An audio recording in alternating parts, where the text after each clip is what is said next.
Bonsoir peuple de Dieu, soyez tous bénis. Je me prénomme le pasteur Abbé Garnissé, je suis de la mission internationale des disciples de Jésus-Christ.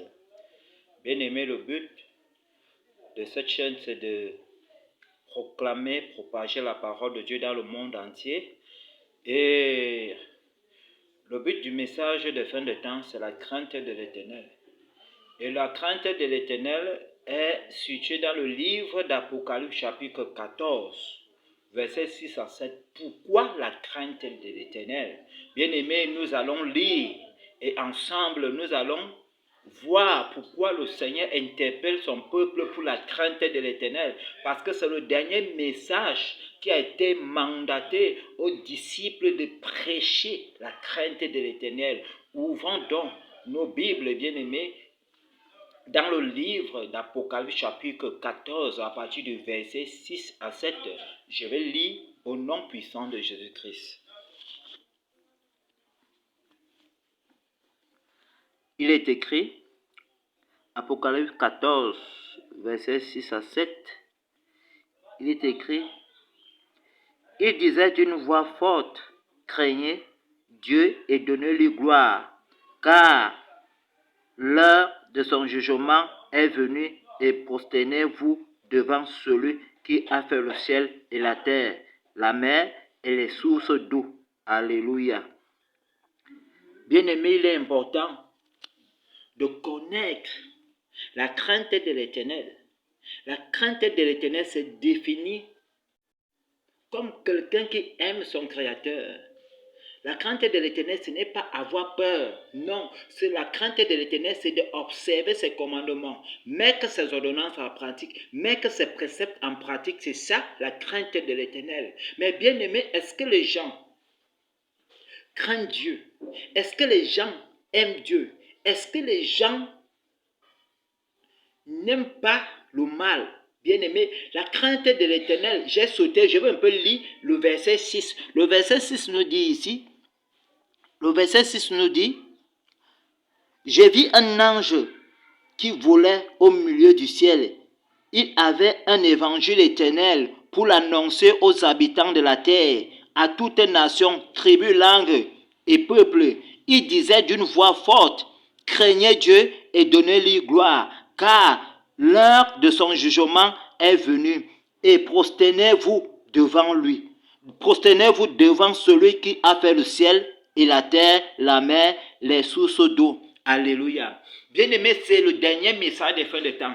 Et comme nous sommes à la fin des temps, bien-aimé, c'est le message par lequel le Seigneur nous a envoyé de venir vous annoncer que la crainte de l'Éternel, c'est le commencement de la sagesse. Alors que lorsque tu ancres dans la crainte de l'Éternel, bien-aimé, tu ancres dans les voies de Dieu. Tu commences à connaître qui est Dieu. Alors la crainte de l'Éternel te pousse à la haine du mal. Ce qui nous déclare dans le livre de Proverbes, bien-aimé, que l'homme qui hait, Proverbe 8, à partir du verset 13, l'homme qui hait le mal, bien-aimé, c'est celui-là qui aime Dieu. Alors, bien-aimé, le Seigneur nous demande de le craindre et de lui donner gloire. Toute langue, toute tribu, bien-aimé, que tu sois bassa, que tu sois boulot, que tu sois blanc, le Seigneur te demande de lui donner gloire. Gloire, parce que c'est lui qui a fait toutes choses. Il t'a fait à son image. Il t'a fait afin que toi, tu puisses retourner à lui. Il t'a fait afin que tu puisses obéir au commandement et de réussir, bien-aimé. Lorsque le Seigneur met le commandement ici, c'est que toi-même tu vives. Le commandement n'est pas pour lui. Le commandement, c'est pour ta sécurité. Le commandement, c'est pour ta réussite. Le commandement, c'est quand lorsque l'ennemi se met en déroute contre toi. Et ce commandement agit fort dans ta vie, bien-aimée. Ce commandement, c'est Jésus-Christ. Ce commencement, c'est la parole de Dieu. Ce commandement, c'est la parole de Dieu, bien-aimé.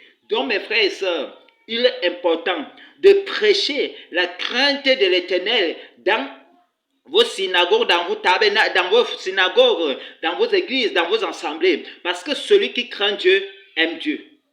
Celui qui craint Dieu obéit à ses voies. Celui qui craint Dieu observe ses commandements. Celui qui craint Dieu hait le mal. Bien-aimé, est-ce que tu hais le mal? Donnez gloire à Jésus, parce que c'est lui qui a tout fait. Aucun idole, aucun marabout, aucun fétiche, aucun archibishop n'a rien fait, bien-aimé. Ils étaient où lorsque le Seigneur Jésus-Christ est venu mourir à la croix, bien-aimé? Quelle qu'en soit ton écorce, quel qu'en soit ce que tu as, ça ne peut pas te sauver, bien-aimé. Mais la seule personne qui doit mériter la gloire, c'est Jésus-Christ de Nazareth. Mes frères et sœurs, arrêtez, parce que Jésus s'est sacrifié pour toi. Aucun marabout n'est mort pour toi. Aucune femme n'est mort pour toi. Aucun enfant n'est mort pour toi. Mais Jésus-Christ de Nazareth est mort pour toi. Mes frères et sœurs, attachez-vous à Dieu. Qui est Dieu, bien-aimé? Dieu est celui-là qui t'a créé. Il t'a formulé. Et tu es né le 6e jour, bien-aimé. Et à cause du péché, tu es venu sur la terre manifester tes œuvres, bien-aimé. Mes frères et sœurs, il est important de craindre l'Éternel. Abandonne les marabouts. Abandonne les charlatans. Abandonne la rose au croix. Abandonne, bien-aimé, ton herbe, ton écorce que tu utilises là. Abandonne les sels, abandonne les chapelets. Car cela n'est pas mort pour toi. La seule personne qui est mort pour toi, c'est Yeshua Hamashiach, le véritable, bien-aimé. Donc c'est cet évangile que nous prêchons afin que les âmes se convertissent. Moi, je ne suis pas venu prêcher l'évangile du miracle ici. Non, la parole de Dieu nous déclare que les miracles accompagneront ceux qui auront cru. Comprenez bien cette parole. Les miracles accompagneront ceux qui auront cru. Il faut d'abord croire. La femme à la perte de sang, elle a cru.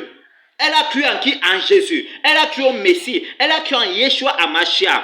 Alors elle se disait d'elle, en elle était la foi. Elle se disait en elle, si j'arrive à toucher le bord de vêtement de Jésus. Alors elle n'a pas dit Jésus, mais parce qu'elle était déterminée, elle avait la foi, qu'elle arrive, si elle arrive à toucher cet être invisible, cet être